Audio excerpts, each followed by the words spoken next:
Hello, everybody, and welcome back to another episode of Form Check Friday. After a short hiatus, we will be bringing the series back, so make sure if you're interested in submitting to submit your videos via these guidelines over here on the annotation of the video.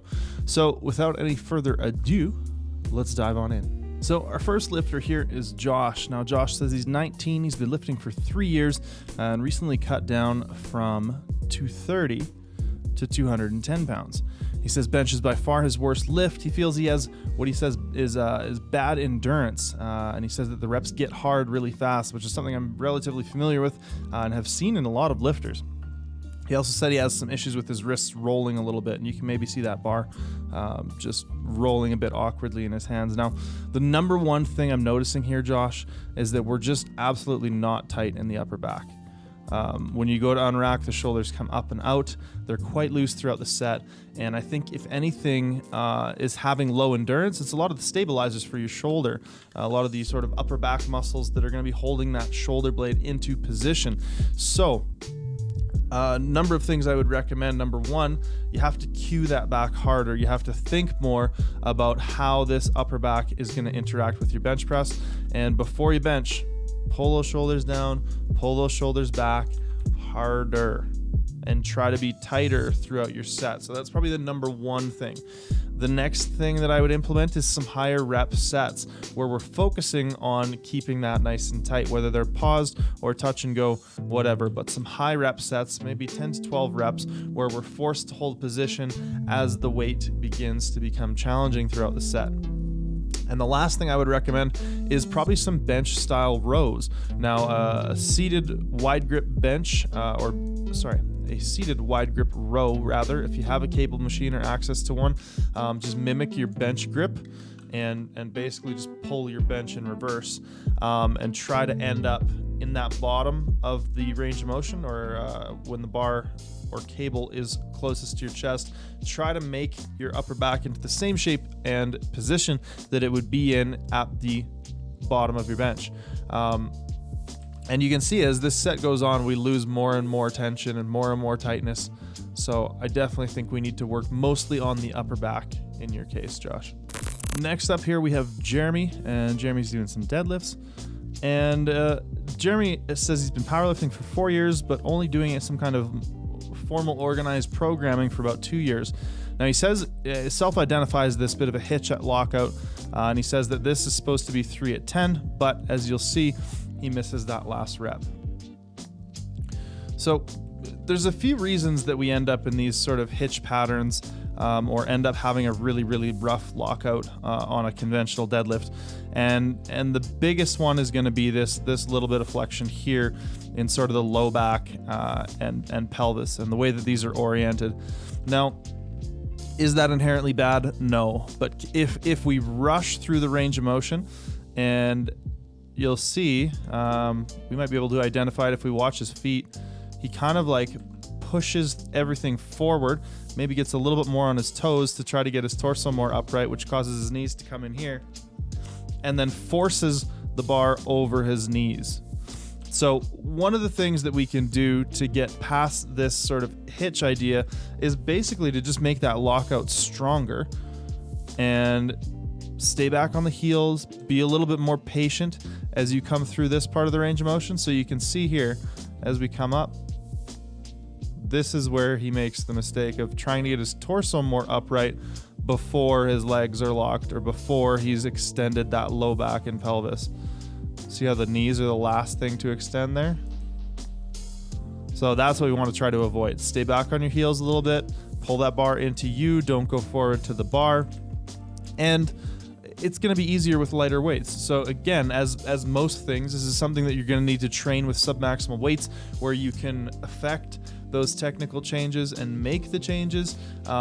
It's going to be really tough to do with like a maximal set of any number of reps. So that would be one way I would approach it. And in terms of a programming or exercise selection standpoint, I would probably implement the two things that I always say to implement for lockout issues, on the deadlift. Number one would be pause deadlifts, so that we can work on trying to get a little bit better position here.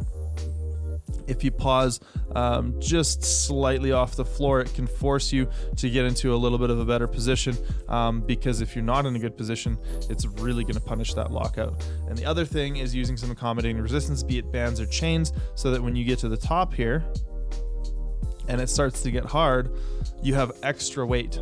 So you're very much forced again to, reconsider that bottom position, as well as just strengthening your lockout insofar as the sort of lower back and pelvis extension as we kind of push through to that lockout.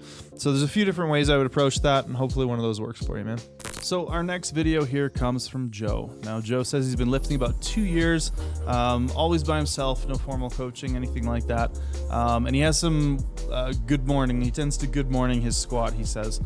He says his squat also is progressing frustratingly slowly, and he's only gained about 20 pounds on it in the last year. Now, depending on where you are as an athlete, that might be really good.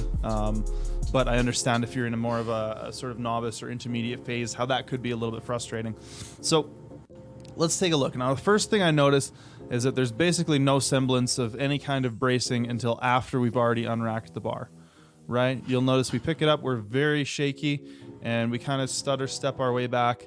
When you go to unrack your squat, I want you to brace against the bar as if you're already in the heaviest squat you've done in your life. And by doing so, it's going to save us a lot of energy for the walkout. It's going to make sure that everything is oriented and positioned as it should be for a heavy set of squats. And it's also going to clean up, I would also like you to clean up this walkout. So instead of these stutter steps and shuffles, I'd like you to brace tight, take very purposeful, short, concise steps. Maybe, 1 or 2 steps back, adjust for width, and go. So a little bit more confidence in the walkout and the setup. Now, again, in terms of the descent here, I think that we're really trying to go very knees forward. We're avoiding any kind of lean because, like you said, you have that tendency to squat morning, right? So your in sort of gut reaction to that is going to be, okay, well, I need to stay more upright. Unfortunately, that work of trying to stay more upright is going to be undone when we get close to the bottom position of our squat here. See how there's a distinct difference in the torso angle between the descent and the ascent? Now that's because we need a little bit more steep or horizontal torso angle in order to get appropriate depth.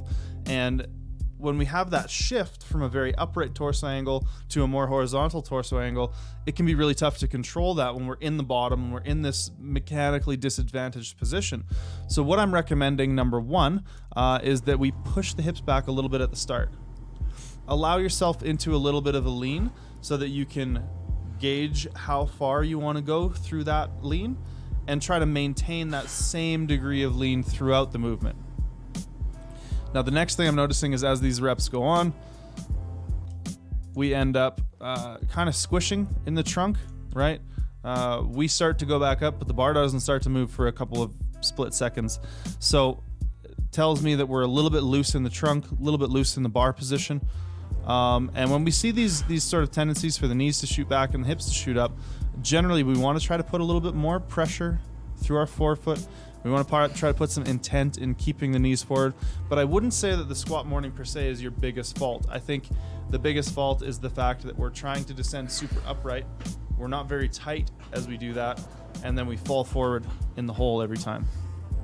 So I would initiate the movement with a little bit more of a kick back of the hips, like break at the hips at the same time as you break at the knees or before even, to try to better control that descent, as well as we need to tighten that trunk up a little bit. I think we're a fair bit loose in sort of the shoulders and the upper back. And, if I looked at this set as an absolute representation of your training, I would say you're probably progressing slowly because you're pushing maybe too hard and using maybe too much intensity to the point where we're getting a lot of sets like this that are not technically concise. They're not likely to be able to provide you a good stimulus, just insofar as if we're continually using too much intensity and everything is an RP 9.5, we're probably going to build up fatigue to a point where we have to take some kind of deload, or we run into some sort of injury or pain issue before we actually are able to build momentum and make some kind of progress on a program. So I might investigate your programming as well. Look at maybe squatting a little bit more frequently, maybe squatting with a little bit less intensity. So as well as pin squats. If you can adjust those safeties enough, I think pin squats would be really valuable with that sort of torso compressing in the bottom and that squishiness in the bottom position. All right, so up next we have Gannett. And Gannett is another young lifter. He says he's 18 years old. This is 225 pounds for a set of 5 paused. He says he uses a very narrow grip, but it's quite comfy for him. And he's wondering if he could benefit from widening his grip. So there's a few different ways. And honestly, looking at this bench press, a lot of the times I would immediately just say, okay, we need more control. We need a lighter touch. And I do think that those are things worth investigating, but I want to make it very clear that there are different ways to lift. The narrow grip kind of dump and heave style of bench pressing works really well for some people. So what I would do is I would create an alternative exercise in your program as an accessory movement or something like that, and I would use a wide grip, light touch bench and see how that progresses alongside. Now, the worst that's going to do, or the least that's going to do, is just build up a bunch more strength and a slightly different range of motion in all of the same muscles. So a wide grip bench could be a fantastic accessory exercise, and with your comp grip, I would maybe play with, because right now you're a full, probably 2 fingers inside the knurling. You're like on the middle of the end of the knurling. I would maybe look at, pinky or ring fingers on the rings and just try that out. Because the big thing we want to see with this style of bench pressing is we want to see consistency. And I think a lot of times when we have that kind of real big impact, real dynamic start, we can kind of mess up on the bar path. We end up loosening in the upper back on more reps than not. And these are all technical issues in and of their own sort of volition.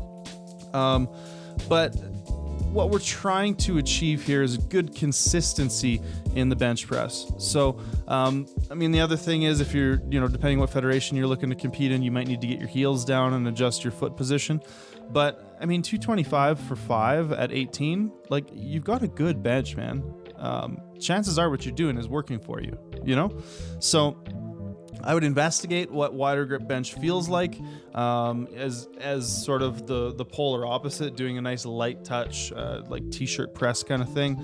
And I would also investigate maybe a tiny bit wider, like 2 fingers wider, on your comp bench, and just see how it feels. So unfortunately, I can't really tell you, like, yes, it's going to be better, no, it's not going to be better.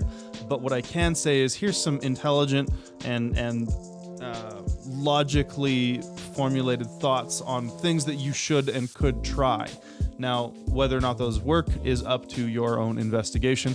But like I said, 225 for 5 when you're 18 years old, and it looks, and don't take offense to this, but it looks like you're probably between 60 and 75 kilos at most. So that's impressive, man. That's good. You're doing great.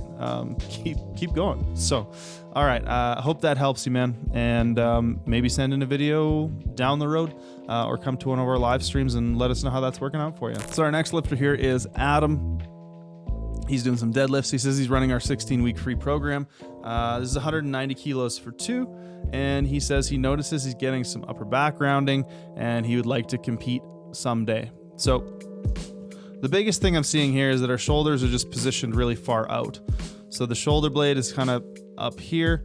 And what I would try to do in terms of positioning, I think most of the back positioning itself is okay.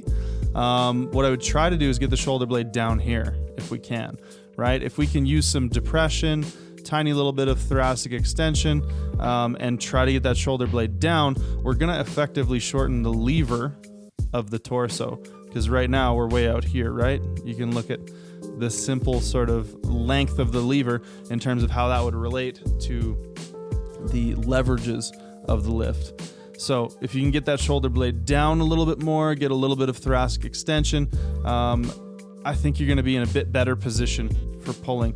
Now, again, it looks like you got 190 kilo for 2 pull here. You're not a huge guy, so you're doing something right. But the other thing I would probably critique based on this set is that touch and go right there. And I would definitely work with dead stops on all deadlifts unless otherwise listed. And I know for a fact, because I wrote that 16-week free program, that I don't have any touch and go deadlifts in there. So I think that building a better position would create a lot more tension off the floor. You can see you kind of pull in and then start pulling. It's not like you're creating tension as a part of the initiation of the lift.